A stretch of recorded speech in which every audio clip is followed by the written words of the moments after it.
Hi guys, welcome to another YouTube video from Ross Perry Productions. In this video I have a 2017 Ford Transit and I'm going to show you how to remove and replace the air conditioning pollen filter. Now the reason I'm over the passenger side or the left hand side of the vehicle is this is where the glove box is held and the pollen filter is actually behind the glove box. So once you got it open, there's just a tab either side. Just be able to get that with your thumb there, and then lower that all the way to the floor. Now once that's down, you actually see this black box here.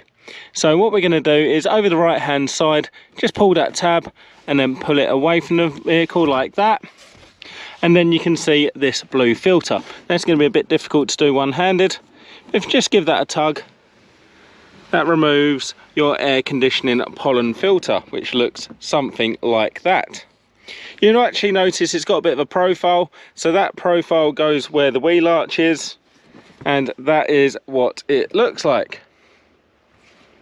So as you can see, this one's a bit dirty, but I'm not going to go ahead and replace it. I'm just going to put this one back in for now and then probably order a new one. So you actually see the airflow is noted on the side and it is pointing down, so you want the arrows pointing down. So once you've got your new one, just go ahead, start to slide it back in, making sure it goes in all of the way, using the side pieces like so. Then we're going to get our cover from earlier, pop it into the left first, and then making sure it clicks all the way in.